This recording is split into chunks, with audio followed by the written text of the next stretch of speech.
What's going on, you guys? I want to welcome you back to my channel. And in this video, we're going to talk about all things psychology. It's going to be different from your normal video where we're going to talk about charting and things like that. We're going to talk about how to control your mindset when you're trading, which is actually one of the most important things in trading alongside risk management. Okay, so without further ado, you guys, let's get into the video. Come join the Pip Academy and learn the Pip drill. Let's take the trip to Pitville.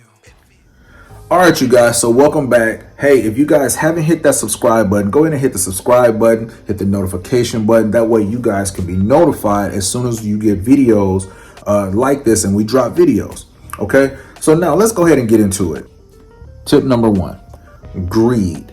A lot of us have greed to some tune or another. And what I mean by that is, how many of us have been in the market and let's just say you're shooting for, $1,000 or something like that. Okay, let's say the market goes up to about 800 or it goes up to 900. It start creeping up to that 1,000, but you tell yourself, you know what? I don't want 1,000. Let me see if I can push it up to 12 or 1,300, things like that.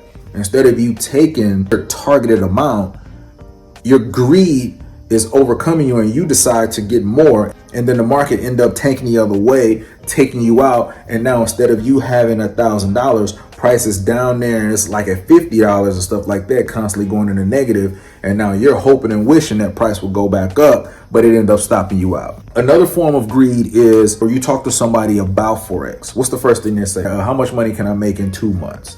How much money can I make in 6 months? Things like that. It's always how much I can make at this point or that point. It's never, let me go ahead and learn this skill, so I can be profitable. It's always how much can I make here or there. That's where our greed kind of kicks in and it reveals itself. I'm gonna be honest with you guys. Trading, ever since I've been trading, it reveals some of your deepest desires, your fears, your wants. All of that come out when you're trading. Okay, so learn to control your greed. Number two, FOMO, fear of missing out.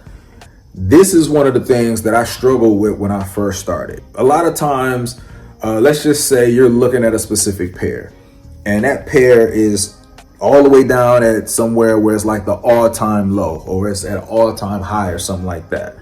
So, and you tell yourself, hey, I know price is gonna go up and things like that. I need to go ahead and hurry up and hop in it so I don't miss the move. That's always the thing, so I don't miss the move. Now, when you're thinking like that, you negate to think about any of your confirmation, any of your confluences. You don't look for any of your confirmations, any of that. You so busy with trying not to miss the move that the move is not going to come because you're logically not even thinking. How many times have you hopped in a trade, fear of missing out? You put that stop loss, but that price steadily keep going down. The move is not done yet. It's not ready to reverse. So it's constantly going down. And so fear of missing out, you constantly move your stop loss down a little bit more. And you're constantly keep going in a rabbit hole until your account can't even really stress it anymore. And you end up blowing that account. When you let your emotions get to you, fear of missing out, it can really, really hurt you because you're not using risk management. You're just trying to get in the market and trying to catch some big move in hopes that it'll happen. Number three, patience. Patience, patience, patience. In Forex, there's a saying, patience equals profits. And that is so true. One of the things I'm going to give to you guys that's not a popular opinion is that trading is boring. I'm going to be honest with you guys. There is a lot of waiting around for your strategy or for your move to actually play out. Okay? Forex is not one of those glitz and glamours where you can just look at and just enjoy it all day. No, it's patience. If you don't have patience in this game, you will not be profitable, because one of the things that falls directly in line with patience is every single day is not a trading day. Okay, there are certain days where I designate only to mark up for a weekly analysis to see exactly what the market close with from the previous week and what the market is going to do in the new week. Okay, so understand that every single day is not a trading day. Your strategy will not happen every single day. Okay, in those times, look at the market. If it's not there, set some alerts, go away, go about your day, do whatever you're going to do. Don't sit there and babysit the market, because in reality, every day is not a trading day. Number 4, don't be afraid to take partial profits. Let's just say if you were going for a 1 to 3, okay, and you were shooting for, let's say, $2,000 or whatever the case may be, but price gets all the way up and price is around 1,800. For me, I'll take 75% off the table. I'll take that and I'll leave 25% on the table, move my stop loss to entry and let the rest run. Or I'll move it a little bit above entry. That way, if price come all the way down, it'll still stop me out with profit. I would much rather take 70% of my profit as opposed to letting the trade go all the way back and I don't get anything. I get possibly negative, or I get maybe $50 or something like that. So be mindful. Do not be scared to take partial profits, because all profits is good profits. Number 5, always protect your capital. This directly aligns with risk management. If you guys don't know how to take or how to set proper lot sizes when you trade, look right here. There will be a video that click up here or here. It'll show you guys how to do proper risk management and how to preserve your capital. That's extremely important. If you can't preserve your capital, you can't last in this game in the first place. Control your mind, protect your capital, and you will be okay. Number 6, don't be influenced by others. How many times have you guys looked on YouTube or Facebook or something like that, and you saw somebody flashing their money? They're driving Porsches, Lambos, Aston Martins, all of this kind of thing. They're throwing money. They got the big house and things like that. And then you come in the market and you thinking that, you know, you can be an overnight superstar, where you can come in and you can make all of this type of money in 2 or 3 months and things like that. Everybody has a different journey.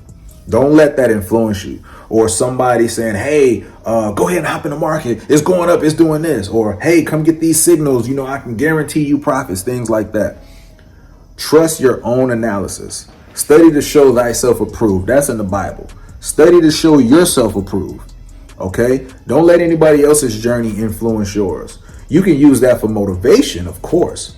But however, don't let nobody sway your thoughts on the market and how you think. Trading is a one-man sport. It is not a team sport. You can't just take the ball and say, hey, I'm going to throw you an alley-oop so you can go ahead and dunk it and give me some take profits.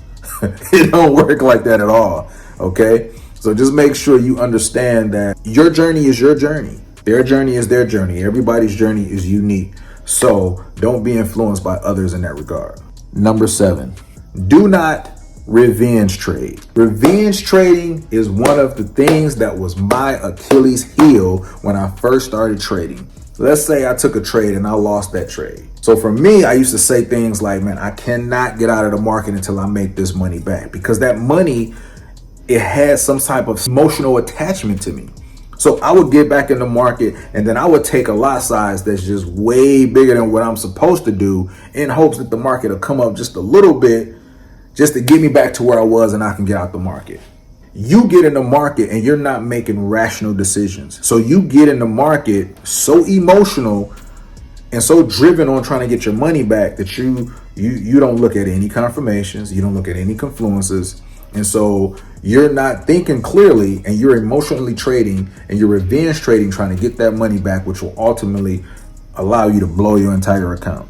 All right, so please do not revenge trade. Number 8, which falls directly in line with number 7, do not overtrade and do not over leverage. Over trading will blow your account clean and fast as a whistle. Over leveraging will clearly blow your account as well. So understand which lot sizes to take. There's no way that if you have a $100 account, you should be taking a 0.2 or a 0.5 or something like that, because things like that can blow your account real fast. So understand, you're taking trades and you have a certain amount of capital. You want to risk 0.5%. You want to risk 1%. That way you can live to trade another day. So if you practice proper risk management, you follow your trading plan, you will have longevity in this game and you'll be able to preserve your capital as well. Number 9, learn to adapt to the market. The market don't care what you feel or how you try to impose your bias on it. The market is the market, and it's going to do what it's going to do when it wants to do it. There are some times where you could be in a trade, let's just say it gives you that breaker structure that you're looking for. You want to see if it'll retest and things like that. But the market can break structure up, come down and break structure down, and don't follow any of the rules and things that you choose to do. Depending on the news that's going on or what's going on in the world, the market is going to do what the market is going to do. So if your bias was that the market was bullish, it broke structure up, but then it broke structure down. Hey, adapt and change with it. If it broke structure back down, hey, that trend is going down. Wait for the market to come up, give you a retracement, and give you a second structural point to where it confirms that particular trend. That's where patience come in. And so a lot of times we have to learn to adapt with the market. We got to be fluid like water, adapt to the market, and then we trade according to what the market presents to us. Last but not least, number 10, be robotic. Think about it. A robot, you give a robot specific command. It does that command. It says, hey, if this happens, do that. If that happens, do that.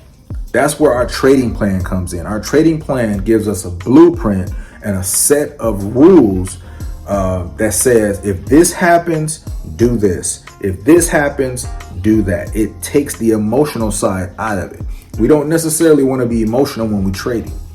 That's the purpose of that trading plan, is to give us a guideline and a set of rules to take the trades. It gives us and allows us to be robotic when we're trading. Okay.